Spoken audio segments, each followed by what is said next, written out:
a minute. Carlito's got the steel chair. Cena has no idea.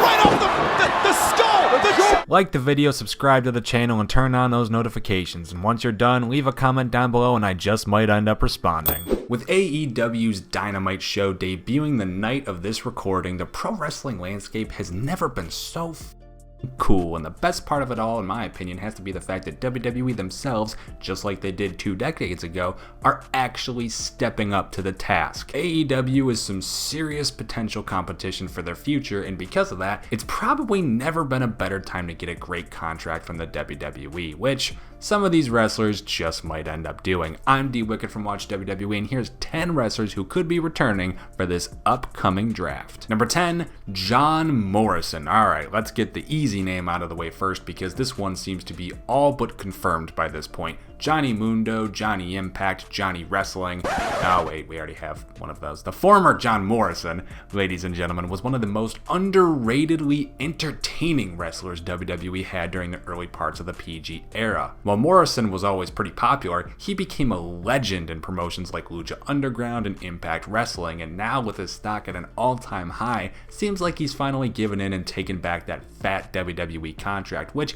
is kinda odd since Mundo showed up on Being the Elite, but I digress. Everyone thought he'd be pulling in that limo on Monday, but instead it looks like Johnny decided to give it an extra week and give the limousine to Bobby Lashley so he could cuck Rusev. I want to forget that Raw season premiere. Well,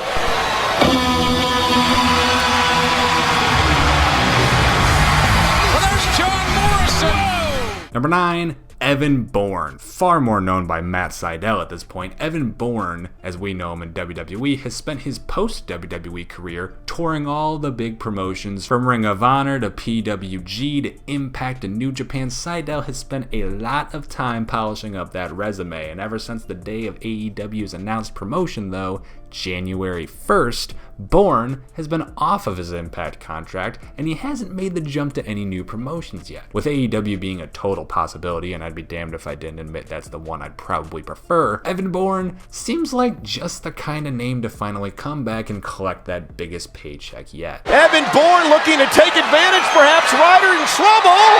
Bourne still connecting.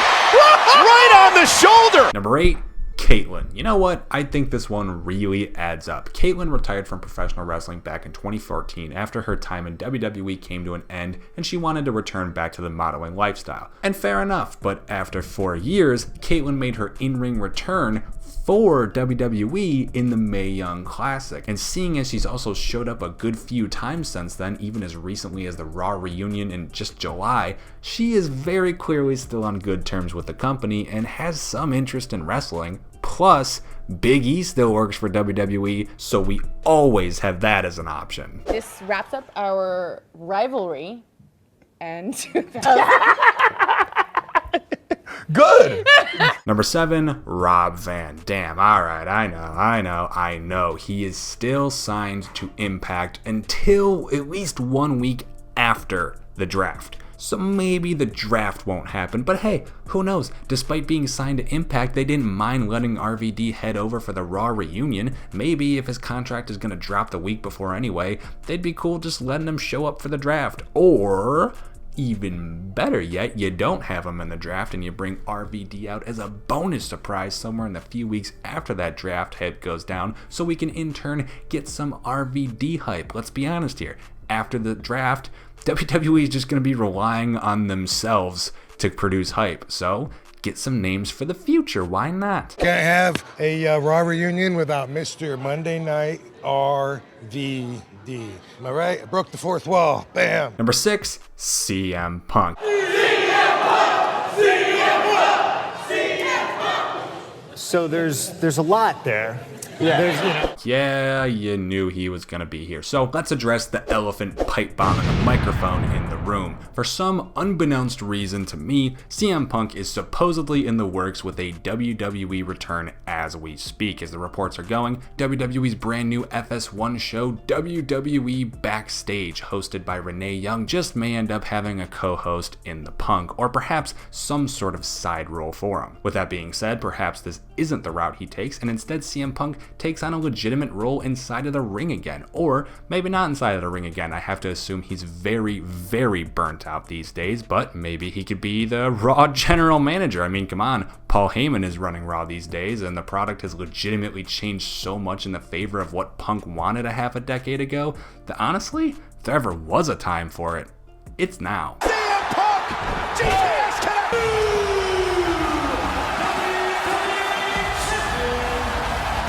Number 5, AJ Lee. And hey, if you got the one, why the hell not the other? Despite her memoir confirming part of her retirement being due to cervical injuries, there is no doubt that the main issue with her in WWE was the fact that she was probably caught smack dab in the middle of that feud between her company and her husband. And while Punk may only be on his way back for the FS1 show, that doesn't mean AJ couldn't find herself finally stepping back into that squared circle, an idea made even more likely by my personal likeliness of Kaitlyn showing up, seeing as the two are legitimate great friends still. Besides, in this era of The Fiend soon to be taking over, it is pretty clear that crazy sells, so why not bring back the best crazy chick WWE's ever seen? I still dig them. Yeah, poor Vinny, all right. This is the Black Widow, and Vinny's got to tap out. Number 4, PJ Black. Sorry, Lucha really is taking over my subconscious. Justin Gabriel for all of you Nexus fans, as well as the fans of Adam Rose's Bunny, because I will never let go the fact that Justin Gabriel was the stupid bunny rabbit. While Gabriel was never anything too special inside of WWE, obviously they relegated him to a goddamn bunny, he's had plenty of time to re-hone his craft and figure out what he's doing inside of that ring, especially in an era where he definitely won't be the most impressive high flyer signed to pretty much any roster. Despite that, PJ could still offer a hell of a lot to WWE, especially with his newfound experience, so maybe it won't be for the draft with that Ring of Honor contract, but I would not be surprised if he made his way back over one of these days.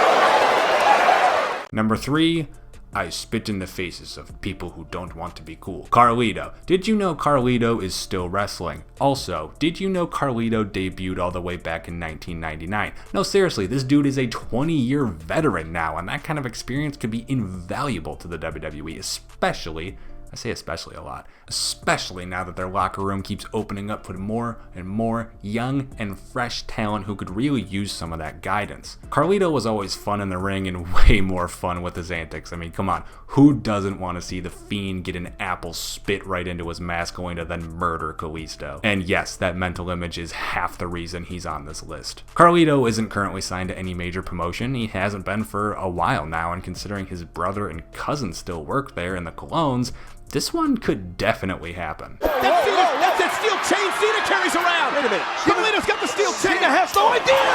Right off the skull. Number 2, Eva Marie. All right, my top 2 are some odd sleeper picks, so get ready, guys. While some people might scoff at this idea, I would be all over it, and I'm dead serious. And it's not just because she's probably the second hottest person I've ever seen go full red, Kane obviously at first, but because the storyline they were building around her until the very end of her career had some genuine intrigue. Before being let go from the company for a miscategorized wellness violation, Eva's gimmick played off the fact that she really wasn't that great at wrestling, and I know what you might be thinking if you haven't seen it, how do you book a gimmick around that concept? Easy. Don't let her wrestle. Instead of fighting in matches, Eva would come down to the ring with an obnoxious narrator only to have something happen that would take her out of competition, stuff like a wardrobe malfunction, and she'd end up never actually fighting. This never got to go anywhere, and considering she was being trained by Brian Kendrick so she could maybe actually wrestle one day, I am still very upset about it. Good. And number 1, Stu Bennett, or as you probably remember him, I'm afraid I've got some bad news. That was terrible. Now that Cesaro's had the bar, Wade Barrett just might go down as the most underutilized wrestler of this decade. Maybe only second to Justin Bunnysuit Gabriel, but he was a little bit way better than Justin Gabriel. And while both had huge starts with the Nexus, both petered out massively. Except Barrett just doesn't make sense. The dude had everything. The size, the look, the promo, the charisma, the real life fighting experience, and before long, the wrestling acumen. In just a couple of years, this dude was sound as hell inside of that ring, yet he was relegated to nothing on a consistent basis, and I think it's time for the ultimate judge of wrestling to finally bring us some good news.